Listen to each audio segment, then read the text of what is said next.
You're so naive, Echiraptor. You think there's a future for you here? That our kind won't take over? But you're living a fantasy. There is no Nanotyrannus, there is no Tyrannosaurus Imperator, and there is no Brontosaurus. This is the real world, and you need to wake up!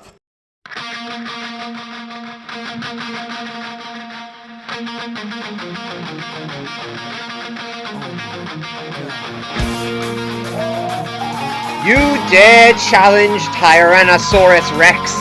This ecosystem isn't big enough for 2 apex predators. Oh, you're a predator, alright. Just not an apex one. Oh yeah? What's the difference? Presentation!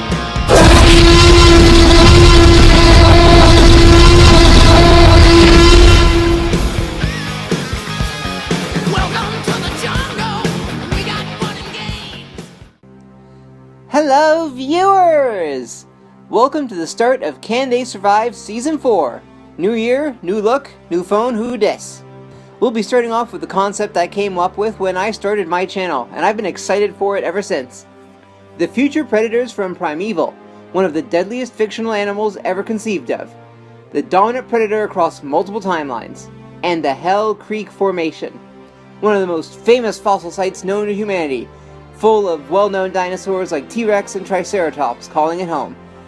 Like they have before, will the future predators wipe out all life in this floodplain? Or will the Cretaceous period have a secret weapon against these time-traveling invaders? Let's find out.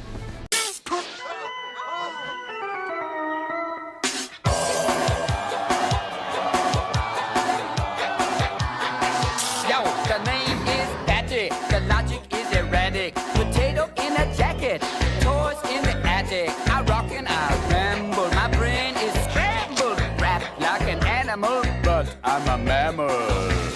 All of our cosmetics are non-carcinogenic. I've been brain fried, electrified, infected and injectified, vivisectified, and fed pesticide. My face is all cut up cause my radar's all shut up. Nurse, I need a checkup from the neck up, I'm Betty. It seems to have no effect, Doctor. Get me another one. Get me another animal. They used and abused me, battered and bruised me. Red wires, green wires, stuck 'em right through me. So hear my Betty word and exercise a little prudence when dealing with humans. From an unknown point in the future comes a terrestrial predator unlike any on Earth today. Dubbed the Future Predator by the members of the ARK team, these large, alien-looking mammals are actually a descendant of modern-day bats, grown larger for an apex predator lifestyle in the absence of primates and other competitive mammals. Their long limbs and sharp claws are some of the last recognizable features from their ancestors. Standing 2.5 meters, or 8 feet tall at the shoulder, and weighing 500 kilograms, or half a ton, their size eclipses that of your average modern polar bear. Despite this, they're incredibly agile. Their claws can make quick work of thin metals, as we've seen them rip apart the hull of a rusted school bus, and the fencing on a lion enclosure at a zoo. Their teeth are fully capable of puncturing Kevlar, which can cause fatal wounds through the material. Hailing far from the future, we never see their original home timeline, nor do we know what their natural prey or habitat is. But they excel at preying on humans and lions, able to stalk and kill either with little to no difficulty. They're at least partially arboreal, and prefer to move through the trees when the option is available to them. They can even scale nearly vertical human structures like the walls of buildings, gripping onto the smallest of handholds and hanging on like a gecko. Their top speed is a staggering 77 miles an hour, or 125 kilometers per hour, and they can maintain this speed for a decent distance, at least a few miles. They can even reach these speeds while swinging from the treetops.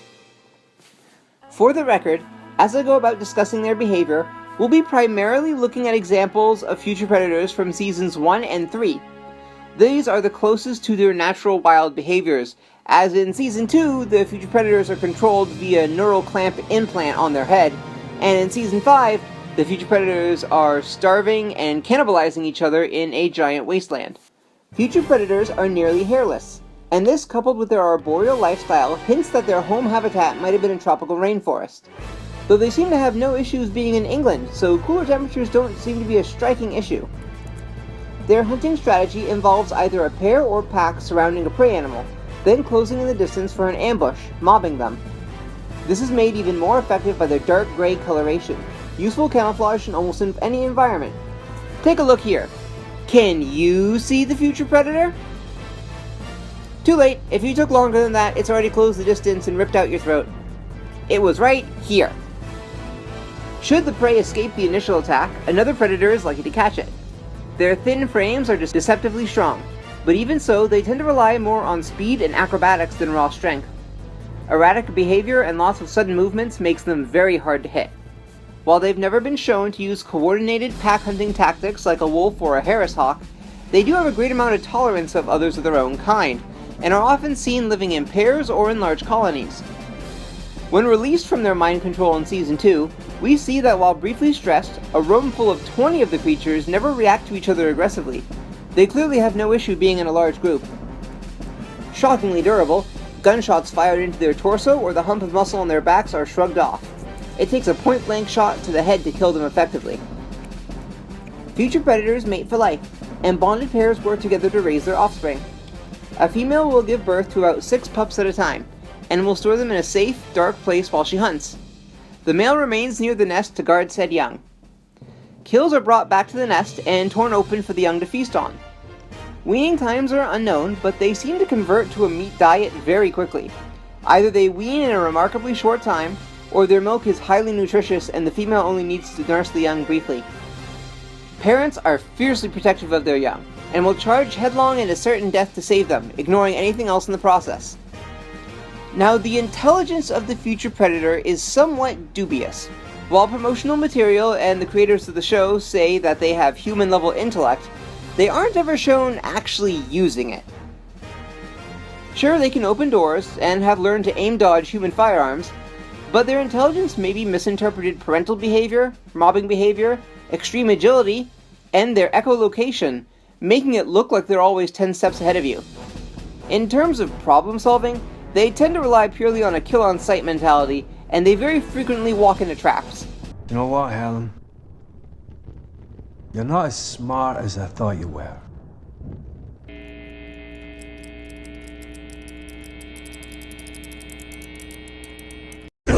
No, no, no, no, no, no!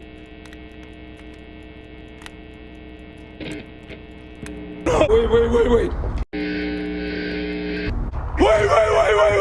Oh, pooper stinker.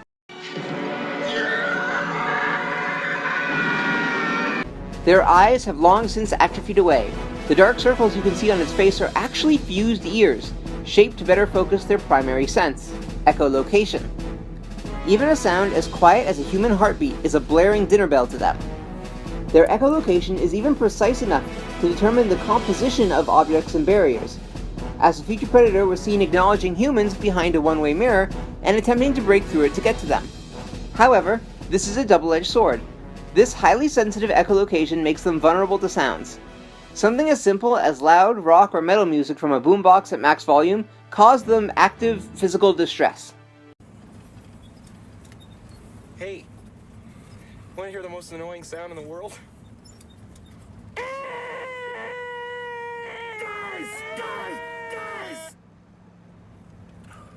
Fellas. And they can be fooled by falling shards of glass reflecting their echolocation back at them with scattered images. But most importantly, we see them being absolutely petrified of elephants. In the show, we see zookeeper Abby Maitland being stalked by a predator when she enters the elephant paddock to bring them food. The herd of excited elephants communicating with infrasound appears to the future predator as a massive eldritch mass, and it quickly abandons the hunt. In fact, when it comes to sound, there's a very specific high-pitched frequency that will completely paralyze them. Furthermore, future predators have a tendency to lose fights against animals of much greater mass. A mother future predator lost a fight with Primeval's oversized Gorgonopsid despite her ferocity and rage at the Gorgon eating her young. Its sheer size was just able to crush the future bat. A Columbian mammoth was later seen one-shotting a future predator by goring it on its tusk. it's likely the future predator's normal prey is smaller than they are. We never see them tackle bigger game, even when they're in a group, and while it's possible they could mob something larger to death, their thin bodies seem to be easily crushed by larger animals. I doubt that big game is a regular part of their diet. Even with those weaknesses, these animals are deadly. In at least one timeline, they managed to not only wipe out humanity, but most of life on Earth. The exact mechanisms of how this occurred is unknown, but the fact remains that these bats don't mess around.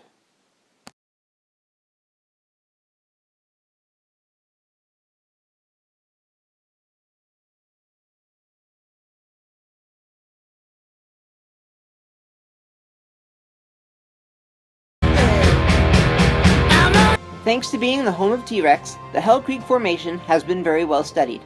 It can be summarized as a flat, forested floodplain of both fresh and brackish waters. It was sandwiched right between the newly formed Rocky Mountains and the Western Interior Seaway, and consisted mostly of rivers, streams, lakes, swamps, marshlands, and other wet habitats. While far hotter than modern-day Montana, this was actually a temperate environment. The yearly average temperature was 11 degrees Celsius, or 52 degrees Fahrenheit. In the height of summer, it averaged in the 20s Celsius, or in the upper 60s, and in the winter it got as cold as 2.5 degrees Celsius, or 36 degrees Fahrenheit. Hilariously, this is the same climate zone as modern-day England. Ah, I love summer. Forests were relatively thick, though still an open forest environment. This means that trees didn't grow close enough together to block substantial sunlight from reaching the forest floor. Which is kind of a given, since half a dozen elephant-sized or bigger dinosaur species call the place home. A far cry from the likely thick rainforest canopies the predators would be ideally used to. In this case, I'm going to reference the Unnatural History Channel's video on the original habitat of the future predators. You should all pause this and go watch that first. Consider this something of a part 2. It's a really good look into the biology of these future bats. But to summarize, the combination of hairlessness, arboreal nature, fast reproductive turnaround, hints that the future predators originally hail from a place not too different from the Amazon rainforest. Thick canopies of huge trees packed so tightly the forest floor is dark as night, with high humidity and lots of rainfall. Temperature and humidity should be fine going into Hell Creek. We've seen the predators adapt to similar conditions before. Terrain is a slightly bigger issue. A lack of dense canopy and supergiant trees means the predators have to spend more time on the ground. Which isn't that big of a deal. We see in every appearance future predators are just as fast and agile on the ground as they are in the trees. Which leaves one big obstacle: water. Can future predators swim? Probably. Most adult mammals can, but their body is literally the worst shape possible. Almost no body fat and long, thin limbs is a poor swimmer's body. In the water, they'd be very slow and ungainly, wading like an orangutan up until the water becomes too deep, but worse. And their swim speed would be atrocious. Like modern-day monkeys, I can see them leaping across rivers to stay in trees, rather than venture into the water deep enough to wash them away. So while not perfect, Hell Creek's environment makes for a good fit. A perfect place to settle in for a nice plate of fish and chips. You gonna eat those Twinks? That's not what they're... You know what? Help yourself. With a preferred diet of large animals ranging from 100 to 500 pounds, or 45 to 226 kilograms, what does Hell Creek have to offer for the future predator? There are tons of tiny animals for young or injured predators to hunt. Lizards, snakes, baby crocodilians, baby dinosaurs, mammals, and a staggeringly large diversity of turtles. Like great googly moogly did Hell Creek love turtles. At least 23 known species. I like turtles! But healthy adults want more meat on the table. Immediately, the first and best option is Pachycephalosaurus. At 800 pounds, or 350 kilograms, this dinosaur was quick, but nowhere near as fast as the future predator. And with the only weapon they had to defend themselves with being a thick domed head, I don't think they stand a chance. Neither do their smaller cousins, Platytholus and Spherotholus. The tiny ceratopsian Leptoceratops was also absolutely on the menu. At 2 meters, or 6 feet long, and about 100 kilograms, or 200 pounds, these pint-sized cousins of Triceratops are pretty much defenseless to the future bats. A small ornithopod, the Skelosaurus, was also easy game.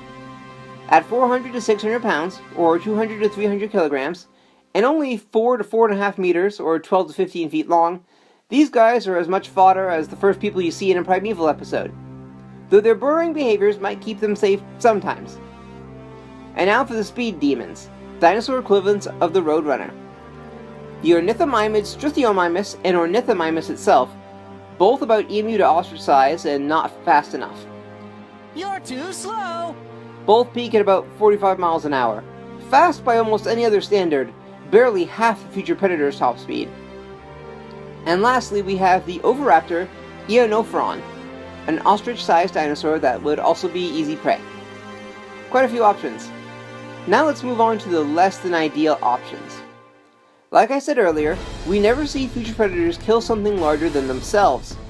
Technically they could with pack hunting tactics, but they might be like modern day chimps, who seem to only use pack hunting tactics to corral and corner small game. The dinosaurs Denversaurus at 3 tons, Ankylosaurus 5 to 8 tons, Edmontosaurus 6 to 10 tons, and the twin ceratopsians, Torosaurus and Triceratops at 6 to 12 tons, are all far too large as adults for future predators to take on unless they are absolutely desperate. They can only easily squash a future predator with a single step, making them very dangerous even with the predator's high speed. The ceratopsians in particular are really dangerous. If a Columbian mammoth's curved tusk, not suited for combat, was able to skewer a predator, I shudder to think of what those horns could do. Oh, look at that. I've been impaled. There's another trait these giant dinosaurs have that make them potentially bad options, but That's a surprise tool that can help us later.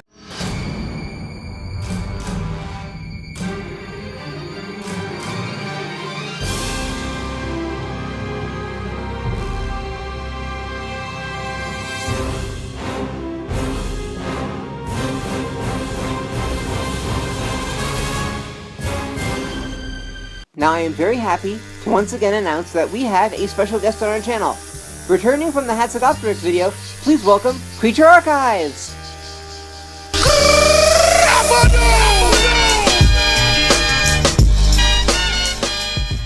Hello everyone, Creature Archives here, and thank you to EcoSwap for inviting me back on the channel. Today I will be helping go over some of the competition Primeval's future predator will have to go toe-to-toe with in one of the most dangerous ecosystems in history, Hell Creek. To start things off, as EcoSwap mentioned, these predators are fast and incredibly deadly apex predators. They are able to reach speeds of up to an astonishing 77 miles per hour, and they hit very hard, able to tear through metal and take down humans and large animals. In addition to this, they are absurdly durable, able to shrug off gunfire to their body. Being a far descendant from bats, they have actually gone completely blind and hunt exclusively with their highly developed echolocation. This species typically hunts in mated pairs, but will sometimes gather in megapacks to take down bigger prey. So what competition would they face here? Starting with Hell Creek's smaller theropods, we have the Oviraptorosaur Anzu and the Troodontid Pectinodon. Both of these are relatively fast predators that fed on small animals, but in this case, they are heavily outclassed by a future predator. Their claws and teeth just aren't enough to harm something built like this, and even if they tried to defend themselves, the predator's speed, durability, and strength would make short work of them. In a fight, they would likely become quick prey. While these two are heavily outclassed in terms of weight, this next predator could potentially start to hold its ground, Dakotaraptor. Now, before you rush to the comments, yes, I know the validity of Dakotaraptor is highly debated. But even if we say Dakotaraptor isn't a valid species, it is still widely agreed upon by paleontologists that there was a large dromaeosaur present in Hell Creek. So, for this video, we will be referencing this dromaeosaur as Dakotaraptor. Size-wise, Dakotaraptor is similar in size to the future predators, standing 2 meters tall at the hips, and upper estimates putting its weight between 300 and 400 kilograms. Its primary weapon is the nearly 10-inch long sickle claw it has on each foot that it could use for stabbing, slashing, and pinning its prey. In a one-on-one fight, a Dakotaraptor could potentially deal some serious damage to one of these predators. However, as much as I love raptors, the future predators are just ridiculously fast and strong. And more often than not, I would see a future predator coming out on top in these encounters, especially when you take them typically hunting into pairs into account. But in Hell Creek, there weren't only predators on the ground. Looking to the skies and waters, we come across some other predators. The skies of Hell Creek were ruled by a mid-sized Azhdarchid with perhaps the coolest pterosaur name, Infernodracon. This pterosaur had a wingspan between 4 and 5 meters and stood around 2 meters tall. While quite the impressive sight, this species likely fed on terrestrial prey far below the future predator's weight class. And even if it did pick a fight with one of the predators, it would not end well for it. The future predators would easily be able to tear apart its fragile body, so it would be better off using its flight to avoid them. The water was home to several predators as well, including Champsosaurus, Borealisuchus, and Brachychampsa.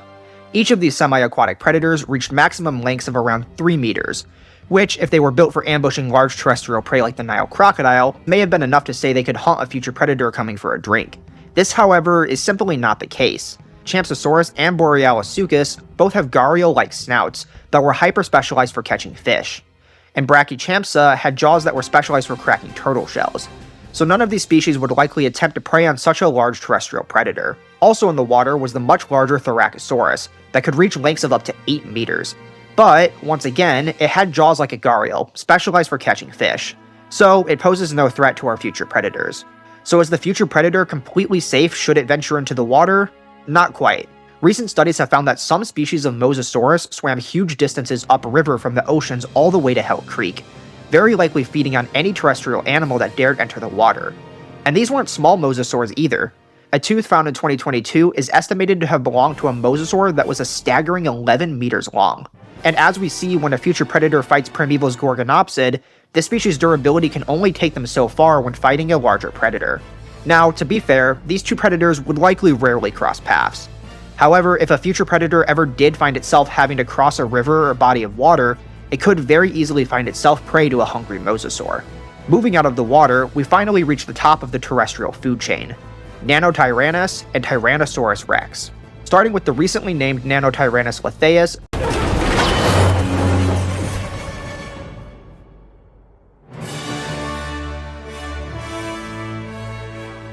Please, let's have a little respect for public transportation. You came back. You were right, Roxanne. I never should have left. Whoa, I thought you were dead. My death was greatly exaggerated. So, you're the punk I've heard about.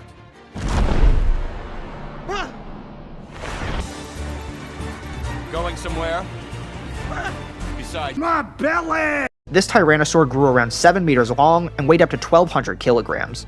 Unlike its larger cousin, this species was quite agile, specializing in hunting smaller, faster prey rather than the massive herbivores T-Rex would hunt down. So how would this matchup go down? Nanotyrannus is over double the weight of a future predator and has a very powerful bite. It would likely be able to one-shot a future predator if it can get a hold of it. But that is a big if. While Nanotyrannus is much more agile than a T-Rex, it is still nowhere near as agile or as fast as a future predator, though it is big enough that it could likely endure some hits if it needs to. So, in my opinion, in a one-on-one encounter, a Nanotyrannus would likely have the upper edge. But if there were more than one future predator, which is quite likely, then the future predators could probably overwhelm it with their quick attacks and erratic leaping behavior. And now, before we get to the king of dinosaurs itself, I'm being told that a new predator has entered the Hell Creek Formation. Thanks, Creature Archives! Now, I know you've all been very excited for this, so it's about time I reveal the winner of EcoSwap's first Spextravaganza contest. For those just tuning in, this was a contest I set up in late last year to create a vassal predator of Hell Creek. The rules were simple. It had to be between 1,000 pounds and 6 tons, it had to avoid competing with the native fauna as much as possible, and it had to be the descendant of an animal from the Mesozoic.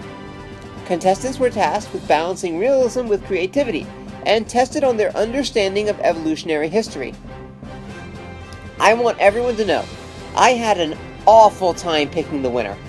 The contest closed on December 1st, and I only decided the winner on December 29th. I even had to make an entire scoring system and Excel sheet to figure out who the winner is. That's how many good entries were in here.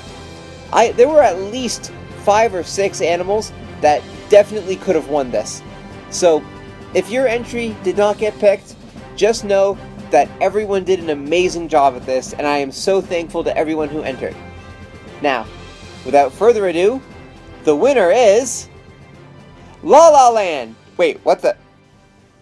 Sorry, we had a bit of a mix-up there with the cards. The winning entry is... Antiquivenator Ferrumi.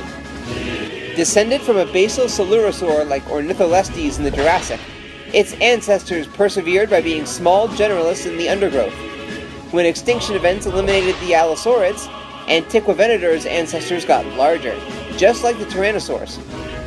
Standing 2.8 to 3 meters, or 6 to 9 feet tall, 6 meters, or 20 feet long, and weighing in at 800 to 1200 kilograms, or 1700 to 2600 pounds, this mid-sized ambush predator fills in a niche absent in Hell Creek, taking down mid-sized game like Pachycephalosaurs, Ornithomimids, the Skelosaurs, Leptoceratops, and the very young of larger dinosaurs like Edmontosaurus. Instead of relying on their jaws like the Tyrannosaurs do, Antiquovenator uses its large, powerful claws to puncture and disembowel its prey.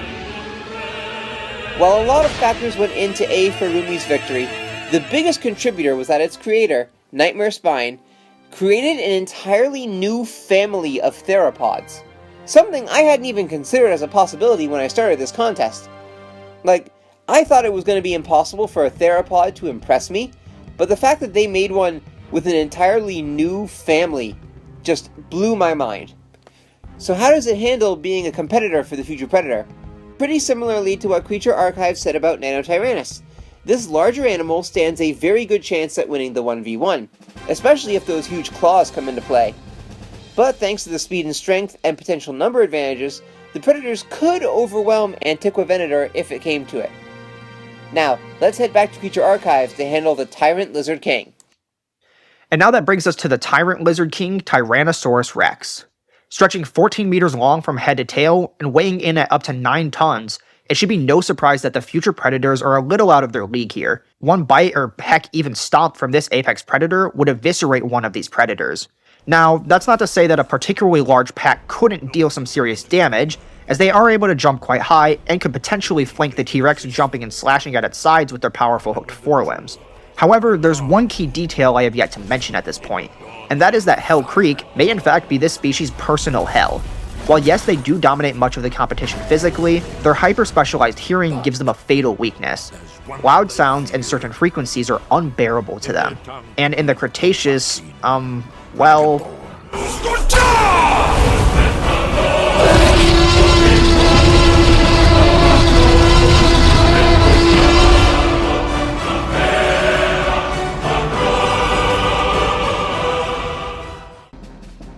Large species like T-Rex, Triceratops, and Edmontosaurus could potentially make very loud sounds when vocalizing, and considering rock music was enough to cause the predators distress, it's not too much of a leap to think that these larger species would be capable of producing sounds loud enough to do the same.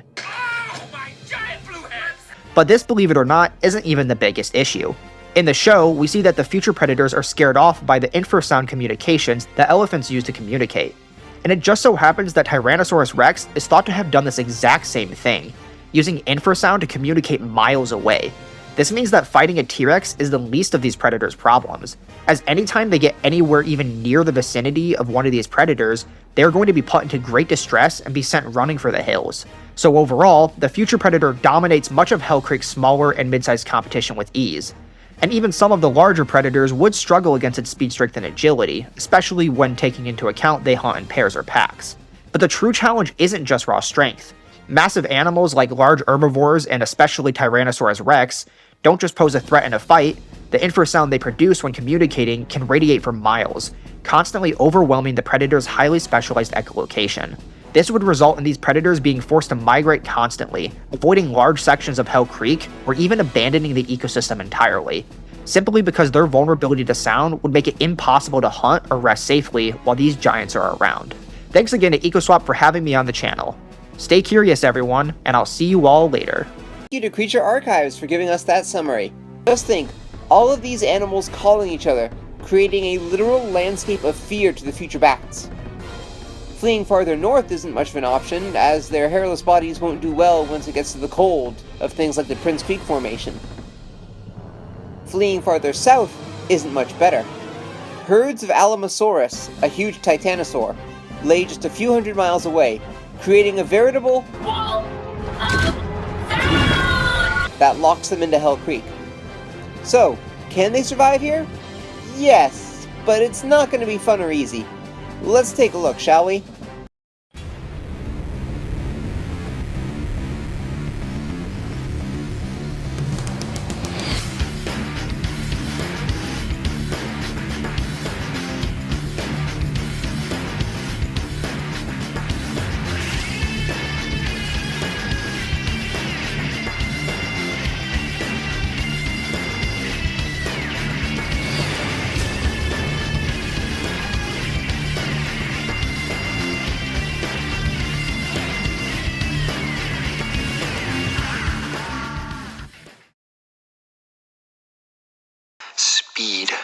I am Speed.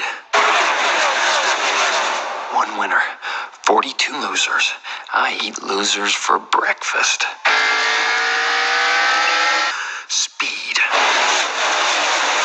I'm faster than fast, quicker than quick. I am lightning. Thriving in the fern savannas just outside Hell Creek's wetlands lies a speedy ambush predator. They lie in wait, barely covered by the taller ferns, camouflaged thanks to triangular black marks across its lime green skin. Cheetadors have become hyper-specialized for bursts of incredible speed. Long, muscular limbs, a deep chest with powerful heart and lungs, and a longer tail and even a bicycle helmet-shaped skull all contribute to this. While smaller than their ancestor, only about 500 pounds or 250 kilograms, they stand about 1.4 meters tall at the shoulder, on par with a large tiger and more than enough to tackle their favorite prey, ornithomimids. Dinosaurs that rely on their speed for escaping predators find themselves wholly outgunned by the Cheetador. With an astonishing max speed of 90 miles an hour, or 144 kilometers per hour, nothing can escape their ambush. Ornithomimids can barely hit 50 miles an hour, and while their stamina might be able to outlast the mammal, usually the bats can close the distance. Catching game is no issue, but keeping it can be a challenge. Nanotyrannus, with their phenomenal stamina, have a habit of stealing their kills. With a much larger size and infrasonic threat, the agile Tyrannosaur frequently chases Cheetadors from their kills, especially if the mammal has worn themselves out in a chase. Also an issue is the Antiqua Venator, though pairs of Cheetadors can sometimes fend them off, thanks to a lack of infrasound to make themselves look too large. Other prey includes small pachycephalosaurs, alverasaurids, small dromaeosaurs, lizards, pterosaurs, and mammals. Anything they can reliably run down. While still social, there's a limit to the size of Cheetador colonies. Rarely do groups ever exceed 4 to 5 individuals. This is due to lack of food to go around, but not because game is scarce, but because the bats can't easily maintain kills, even with numbers. Tyrannosaurs of any size are simply too dominant, with their infrasound easily scattering them. Because of this, groups are limited to either mated pairs with their most recent offspring, or groups of siblings that have left their parents' territory. Unrelated individuals, not mated in groups, are extremely rare, and usually Cheetadors are intolerant of others. Food scarcity has made them far less social. Adding on to their temperament is that these bats are under almost constant stress. The infrasonic calls of large dinosaurs have them in a permanent state of anxiety. Adults are moving almost 24/7 to avoid the audible anguish. Young under 3 weeks of age can cling to their parents, but those older are expected to keep up. Many Cheetador pups are left behind and picked off by opportunistic predators. They have fast reproductive rates, giving birth to litters of 8 to 10 and only needing a 4-month gestation. Even faster, they reach sexual maturity at 2 to 3 years old. Cheetadors do indeed live fast and die young. They more often hunt at night, better to avoid the more diurnal tyrannosaurs. Just like the other small mammals running in the undergrowth, this is clearly still a dinosaur's world. Deeper into the wetlands, we come across a thicket of mangroves. The twisted roots and branches make for a maze of waterways for fish and other animals to maneuver.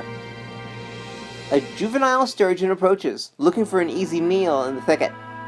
In a flash, a branch shoots downward, impaling the fish and lifting its thrashing body out of the water. This branch is in fact no branch, but the long, thin arm of a fish odor. The Wokyanku is not Sanku, so juicy sweet. I only wish to catch your fish, so juicy sweet.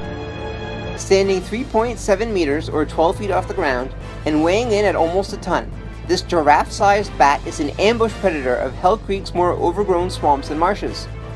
To better avoid populations of large dinosaurs, this animal's ancestors took to the thickest bramble, using the mangroves as a barrier, both physically and for the sound.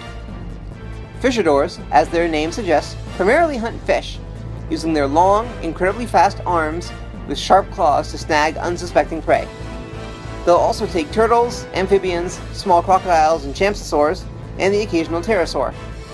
They have been documented attacking some small dinosaurs, like a Cheroraptor and Leptoceratops, but this is rare as to hunt them requires leaving the safety of the thickets. Oh, I love the way the fog feels under my cape. Since bat-style echolocation doesn't quite work underwater, these chiropterans have evolved a thin melon on their head. A specialized layer of fat in the skull helps process both outgoing and incoming waves of sound, allowing their echolocation to function in both air and water.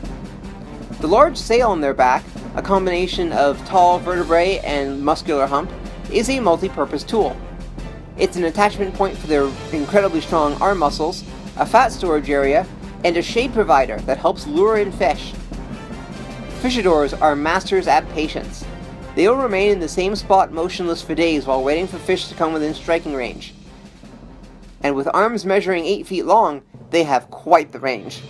Coupled with their longer, thinner jaws, it just makes it unfair for the fish of Hell Creek. Because of this patient hunting style, they can go long periods of time without food, though they rarely have to. There is a plethora of aquatic animals in Hell Creek to feed on. Nanotyrannus and Antiqua venator will actively seek them out as game should they be found in the open. Their long, thin limbs, while impeccable at navigating thick terrain and deep water, make for easy targets. T-Rex will hunt them when the opportunity arises, but it's not a staple of their diet. The two have very little overlapping range, and that's the way the fishadors like it. While males attempt to hold on to territories, anytime a T-Rex wanders in, their borders shift. Fishadors will scatter when this happens, putting as much distance as they can between them and the dinosaur. With such long limbs, wading through the waters less than 4 meters deep is no obstacle. Deeper waters have to be swum across, which is doable thanks to their webbed hands and feet. This is when they are most vulnerable to the biggest predatory threat, mosasaurs swimming up rivers. Totally defenseless, any mosasaur of a decent size swimming through the rivers of Hell Creek can make quick work of a fishador. Fishadors only have one offspring at a time, hanging onto their mother's belly as she meanders through the wetlands. It's as safe as they can be in such an environment. While at first they appear solitary, they actually have strong bonds with their neighbors. Using high-pitched calls at night, they stay in touch with related animals, and shout out news to each other about dangers, weather, food sources, territory, and mating status. Like modern-day orangutans, adults will often visit each other frequently, as their territories overlap.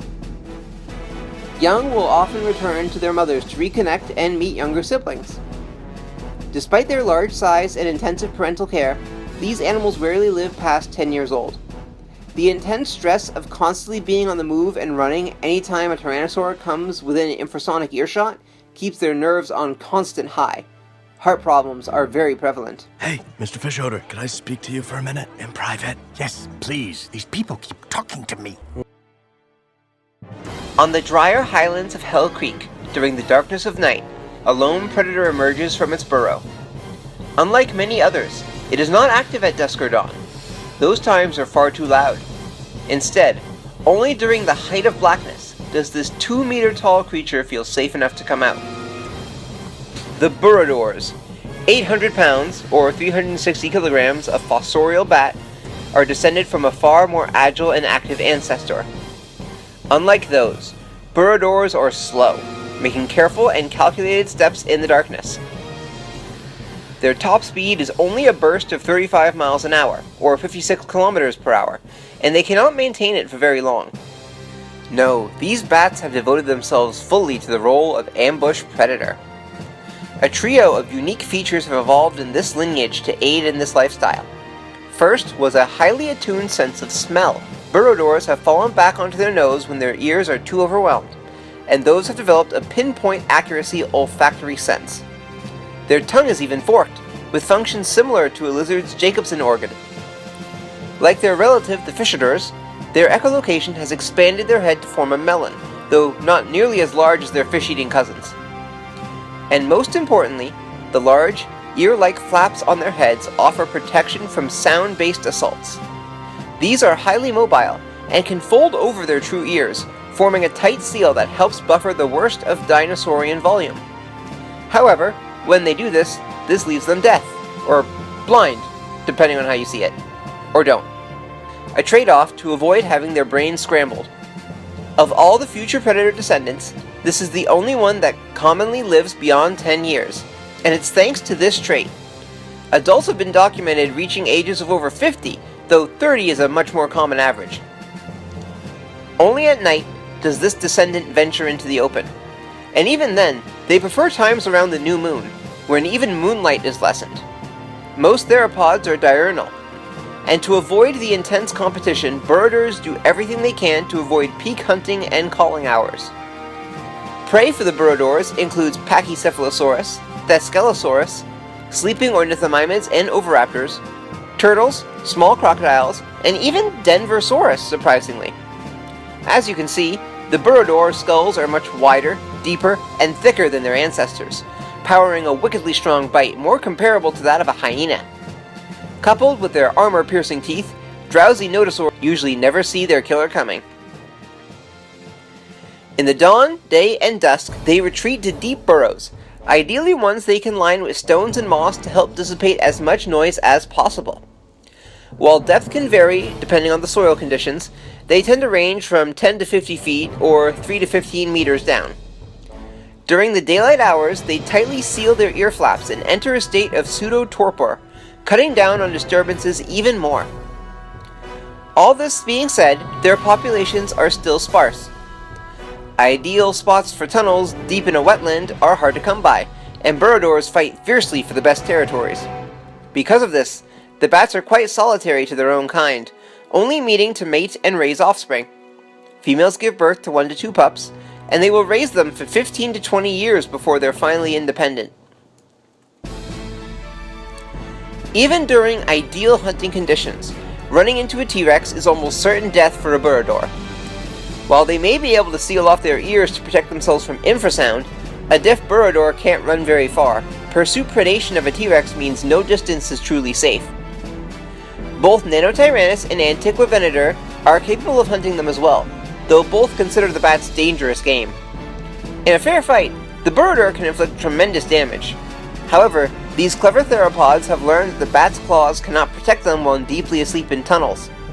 Even Dakotaraptor have been known to slink into these tunnels and kill burrosaurs in their sleep. This would be devastating, if not for a tiny companion to offset the risk. Acheroraptor speculavis is a subspecies of the diminutive dromaeosaur native to Hell Creek, Acheroraptor. Anatomically, they are very similar, almost identical to the mainline species. How they vary is in their behavior. A. speculavis almost exclusively live in and around burrosaur holes. While small mammals, lizards, and birds are part of their normal game, they generally eat a lot more red meat, thanks to scavenging off the bigger mammals' leftovers. But they aren't freeloaders. If they were, the burrosaurs wouldn't tolerate their presence so much. A. speculavis offers 2 main benefits. The first is as a hunting partner.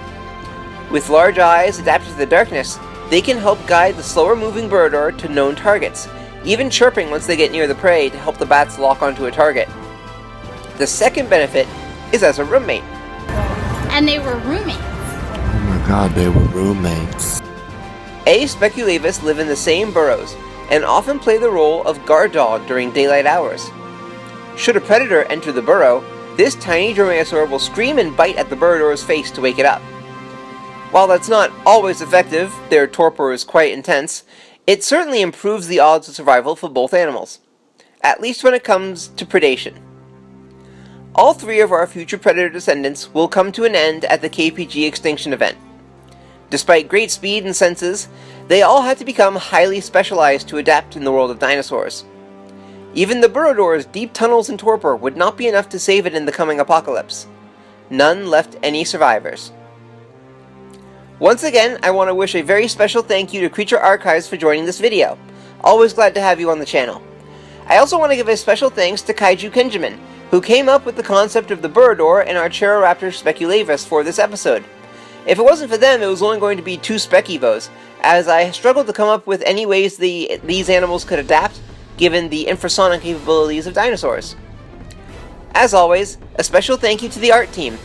Shaded Janet, Barzap, Just Some Guy, Nuka-Cola, Johnny the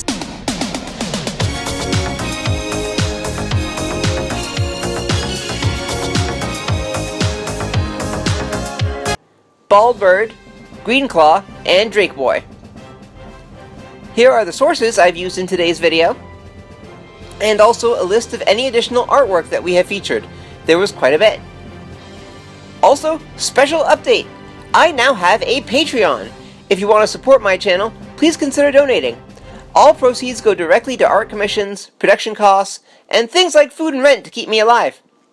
Thank you all so much for watching, and I'll see you all in the next one.